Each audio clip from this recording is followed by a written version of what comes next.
Bismillahirrahmanirrahim. Assalamualaikum warahmatullahi wabarakatuh. Para teman-teman yang dirahmati oleh Allah Subhanahu wa taala, pada kesempatan ini saya mencoba untuk berbagai tips kaitannya dengan bagaimana meningkatkan imun sistem kita dengan pendekatan fisiologi akupuntur. Ini dimaksud atau ini saya lakukan sehingga bagi teman-teman yang sudah bisa melakukan terapi akupuntur atau akupuntur, tindakan ini bisa dilakukan sebagai upaya preventif sehingga kondisi tubuh kita akan semakin fit, atau boleh dikatakan imun sistem kita semakin meningkat. Apalagi kondisi akhir-akhir ini peningkatan jumlah pasien-pasien COVID ini makin hari makin meningkat, khususnya di tempat saya. Baik, teman-teman yang dirahmati oleh Allah Subhanahu wa taala, sebelum kita masuk, ini saya gambarkan dulu kaitannya dengan schedule yang telah saya buat. Schedule ini diperuntukkan untuk saya dan keluarga kaitannya dengan jadwal terapi akupuntur. Ini saya sudah buat jadwalnya, nama anggota keluarga, terus waktu terapinya ya. Ini saya bagi dalam 2 kali terapi dalam seminggu. Untuk saya sendiri itu jatuhnya di hari Rabu dan hari Sabtu. Oke, baik, sebelum kita masuk ke teknik terapinya, saya ingin sedikit menjelaskan kaitannya dengan fisiologi akupuntur untuk meningkatkan imun sistem kita. Dalam vari atau fisiologi akupuntur itu ada dikenal dengan jalur imunologi atau imun sistem. Jadi kalau kita lihat pengertian dari jalur imun sistem itu adalah ilmu yang mempelajari tentang imunitas tubuh. Jadi dalam rangka meningkatkan kekebalan tubuh kita. Imunitas atau kekebalan tubuh itu adalah sistem mekanisme pada organisme yang melindungi tubuh dari pengaruh biologis luar dan mengidentifikasi dan membunuh patogen serta sel tumor. Jadi tujuannya adalah bagaimana tubuh kita bisa ditingkatkan imun sistem sehingga ketika ada pengaruh biologis dari luar atau yang datang dari luar, baik itu berupa virus atau bakteri, itu bisa dilawan. Baik, teman-teman yang dirahmati Allah Subhanahu wa taala, secara fisiologi jalur akupuntur itu masuk pada sistem imun. Fungsinya jalur hormon itu dan metabolisme. Dengan perlakuan yang mudah dan sederhana dapat dimanfaatkan untuk berbagai kasus dan kondisi.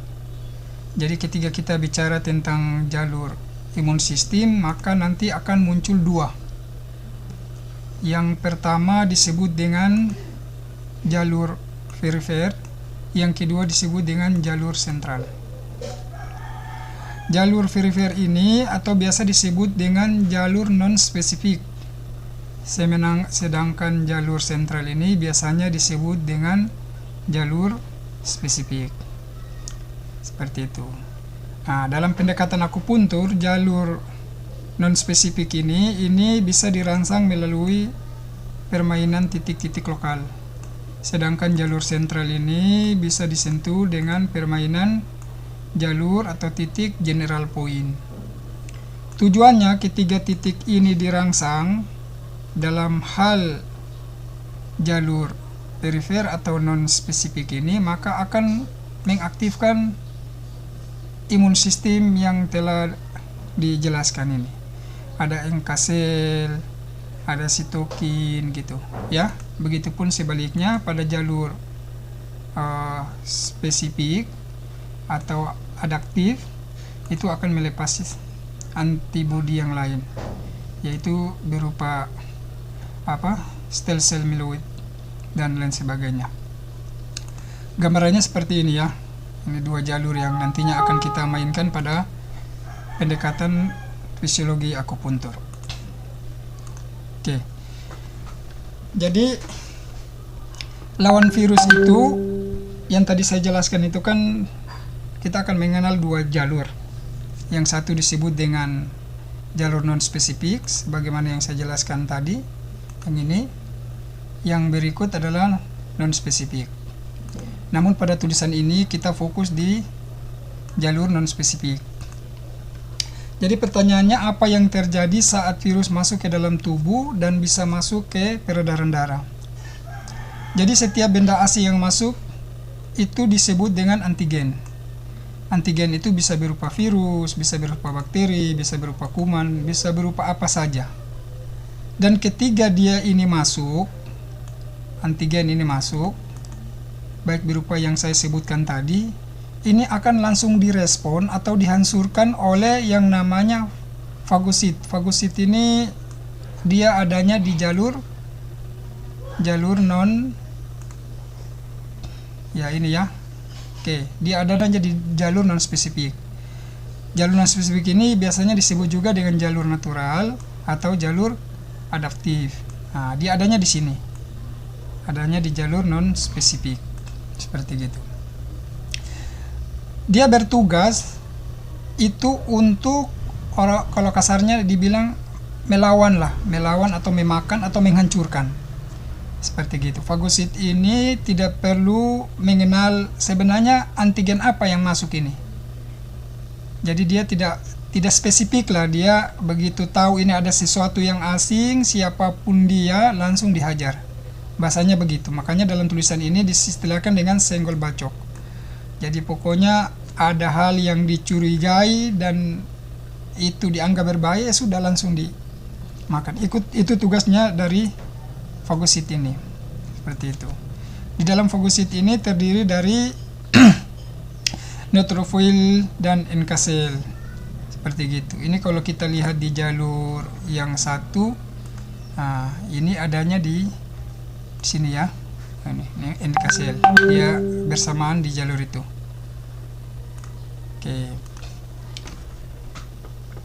Jadi dengan kita menstimulus titik-titik akupuntur sebagaimana yang saya sebutkan di awal ini ya, ini maka dia akan merespon baik melalui titik lokal maupun titik yang dari sisi riset sudah diteliti ya, general point itu akan melepas antibodi-antibodi ini seperti begitu, sehingga antigen yang dicurigai itu langsung dimakanlah, dibunuh gitu, seperti itu. Nah, ini gambarannya seperti gitu. Jadi setelah virus dimakan, maka makrofag itu akan mengeluarkan potongan-potongan virus dalam bentuk ini, CD atau cluster of differentiation dan interleukin.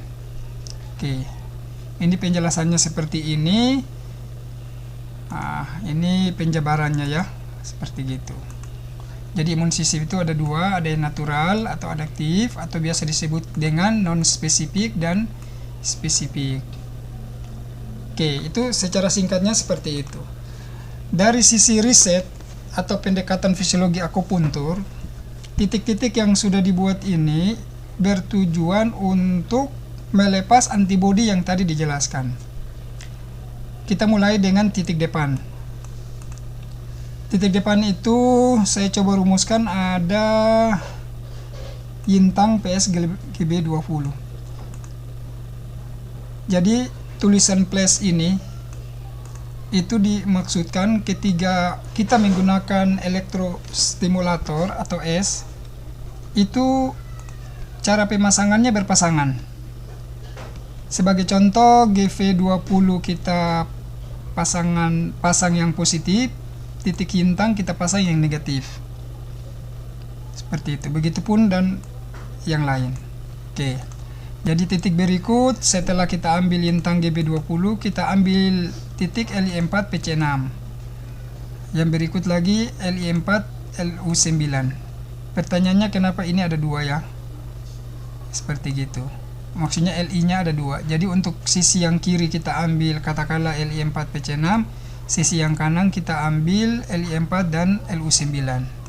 Begitupun turun ke areal kaki, yang sisi kiri kita ambil ST36 plus SP6, yang sisi kanannya kita ambil KI3 plus SP3. Seperti itu. Nah, selanjutnya kita bisa tambahkan titik GB39 plus SV10. Titik-titik yang kita ambil itu perlakuannya dengan elektrostimulator itu 2 Hz. Waktunya selama 15 menit. Nah, nanti bisa ditambah dengan titik BL62 dan lever 3. Permainannya 100 set, waktunya 20 menit. Seperti begitu. Setelah titik depan kita ambil selesai, kita lanjut ke titik belakang. Titik belakang ini hanya memerlukan beberapa titik saja. Yang pertama BL13, BL18, BL21, 22, 23. Ini semuanya diambil selama 5 menit, frekuensinya 2 Hz. Seperti gitu. Nah, bagi teman-teman yang mau menambahkan, ini bisa ditambahkan, tujuannya supaya kita lebih enjoy, tingkat rasa senang kita lebih meningkat, seperti gitu. Ini namanya titik ceria, gembira dan bahagia. Ini titiknya hanya GV15, GV16, GV20, sencung. Permainannya 15 menit, frekuensinya 2 Hz. Oke, untuk GV 15 dan 16 ini disarankan bagi yang belum pernah menusuk agar bisa didampingi, karena titik ini agak dekat dengan lokasi yang berbahaya ya. Seperti itu. Nah, ini schedule yang saya sudah buat. Rumusan ini bisa teman-teman gunakan dalam rangka meningkatkan jalur imun sistem kita, baik jalur perifer maupun sentral, atau jalur non spesifik atau spesifik, atau biasa disebut dengan jalur natural atau adaptif. Oke, ini yang dapat saya sampaikan, semoga bermanfaat. Sekiranya bisa dilakukan, karena ini dapat meningkatkan imun sistem kita. Ketika imun sistem kita meningkat, maka baik spesifik maupun non spesifik, maka seluruh antigen yang masuk, baik itu virus, bakteri, kuman dan lain sebagainya, itu akan bisa dilawan ya, akan bisa dilawan. Semoga ini bermanfaat. Permainannya seminggu 2 kali ya, sesuai schedule yang saya buat, seminggu 2 kali. Semoga ini bermanfaat. Pertanyaannya, bagi yang tidak bisa akupuntur, ya mungkin titik-titik ini bisa distimulasi dengan tangan saja. Bisa dilakukan pemijatan ringan, mungkin satu titik sekitar 3 menit sampai 5 menit. Saya pikir itu, semoga bermanfaat. Assalamualaikum warahmatullahi wabarakatuh.